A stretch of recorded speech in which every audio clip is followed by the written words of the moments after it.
भगवान को एकादशी व्रत अति प्रिय है,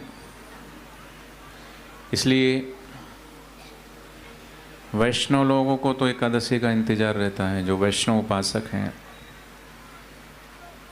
क्योंकि एकादशी का व्रत सभी पापों का शमन करने वाला है। वो तो साधक या भगवान के भक्त भक्ति के मार्ग पर हैं तो उन्हें पता है कि हाँ आज एकादशी है, कल द्वादशी है, कि अमावस है, कि पूर्णिमा है। बाकी जिसके जीवन में सत्संग नहीं है उनको तिथिवार त्यौहार का भी नहीं पता। वो तो खाने वाले अभी भी आज नॉनवेज खा रहे होंगे, चावल खा रहे होंगे, पर उनको ये नहीं पता कि आज चावल खाते माने जितने चावल खा रहे हैं उतने कीड़े खा रहे हैं।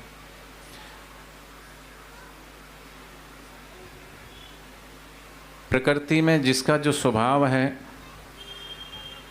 वो स्वभाव के अनुसार जीता है, लेकिन आदमी एक ऐसा है जो अपने स्वभाव के विपरीत जीता है। वास्तविक स्वभाव तो यही है कि सच्चिदानंद रूपाय विश्व उत्पत्ति आदि हेतवे तापत्रय विनाशाय श्री कृष्णाय। जो भगवान का स्वभाव है वो आत्मा का स्वभाव उस परमात्मा के स्वभाव से मेल खाता है, पर वो स्वभाव के अनुसार हम जीते ही नहीं। और सभी पशु हो चाहे पक्षी हो, सब अपने अपने स्वभाव के अनुसार अपना धर्म नहीं बदलते। जैसे गाय कितनी भी भूखी क्यों ना हो मांस कभी नहीं खाएगी, खाएगी क्या बोलो?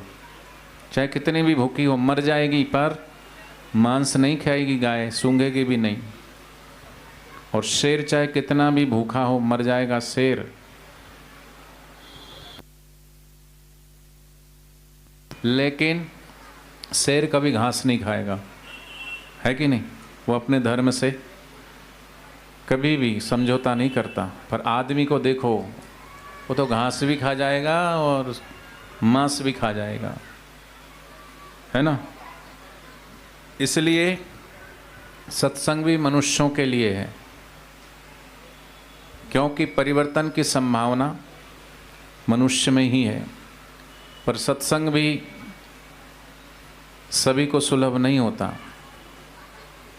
यहाँ सत्संग हो रहा है, आसपास बहुत सारे लोग पार्क में इधर उधर घूम रहे होंगे, पर सत्संग में वही पहुँच पाएगा या सत्संग उसी को रुचिकर लगेगा जिसके जीवन में पुण्याई हो। अगर यहाँ अभी डिस्को डांस क्लब या कोई नाचने गाने वाली आ जाती ना तो बुलाना नहीं पड़ता, अभी इससे दोगुनी चौगुनी भीड़ हो जाती है यहाँ, इससे 2 गुनी 4 गुनी भीड़ यहाँ इकट्ठी हो जाती। जहाँ पाप वाली जगह है ना वहाँ भीड़ ज़्यादा हो जाती, पर सत्संग वाली जगहों पे तो पुण्यात्मा ही पहुँच पाते हैं। क्योंकि तुलसी पूर्व के पाप से हरि चर्चा ना सुहाए, जैसे ज्वर के बेग से भूख विदा हो जाए। बुखार में जैसे जीभ कड़वी हो जाती है ना, कुछ अच्छा नहीं लगता, ऐसी पापी व्यक्ति को सत्संग में रुचि नहीं होती। और सत्संग में जिसकी रुचि हो जाए, सत्संग की आधी घड़ी सुमरन वर्ष 50, वर्षा वर्षे एक घड़ी अरट फेरे 12 मास। तो आज भगवान श्री नारायण योग निद्रा में चले जाएंगे 4 महीने के लिए। तो सभी शुभ कार्य, चाहे शादी हो, विवाह हो, गृह प्रवेश हो, नया कार्य हो, सब बंद कर दिया जाता है, क्योंकि सभी देवता सभी देवी सब भगवान की स्तुति में उपासना में लग जाते हैं। इसलिए पूरे ब्रह्मांड में एक भक्ति का वातावरण होता है, साधनामय वातावरण होता है। जैनी साधु तो संत जो हैं वो तो एक ही जगह 4 महीने का पारायण करते हैं। तो साधकों को भी चाहिए कि अपने जीवन में अगर भक्ति बढ़ाना है, साधना बढ़ाना है, तो साधना और भक्ति में सहायक ये चतुर्मास बहुत लाभकारी होते हैं। इस चतुर्मास में भूमि शयन, ब्रह्मचर्य का आश्रम, ब्रह्मचर्य का पालन करना, भूमि शयन करना, हो सके तो पलाश के पत्तों पर भोजन करना,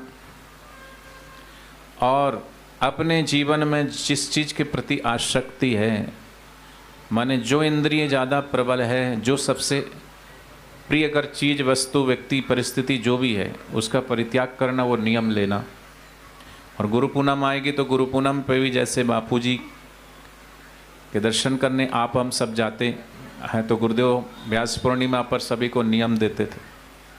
तो ऐसे ही 21 तारीख को पूर्णिमा पे आश्रम में सब जाएंगे, तो वहाँ भी कोई ना कोई बापू जी का पावन संदेश सबको मिलेगा, और उस दिन भी कोई ना कोई नियम लेकर के जरूर आएंगे।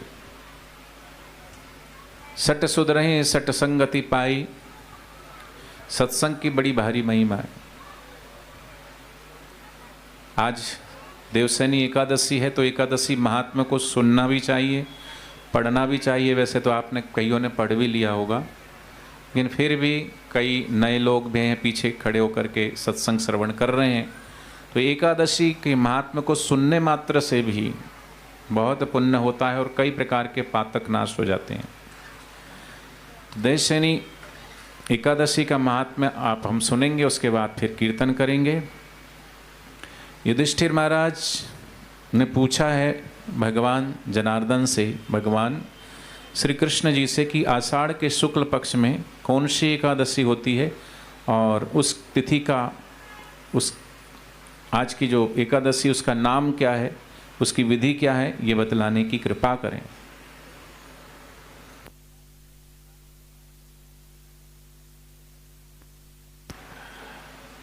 भगवान श्री कृष्ण बोले, राजन, आषाढ़ शुक्ल पक्ष की एकादशी का नाम शयनी है, और मैं उसका वर्णन करता हूँ।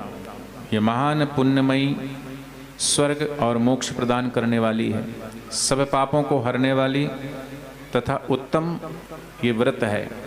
आषाढ़ शुक्ल पक्ष में शयनी एकादशी के दिन जिन्होंने कमल पुष्प से कमल नयन भगवान विष्णु का पूजन तथा एकादशी का उत्तम व्रत किया है, उन्होंने तीनों लोकों और तीनों सनातन देवताओं का पूजन कर लिया।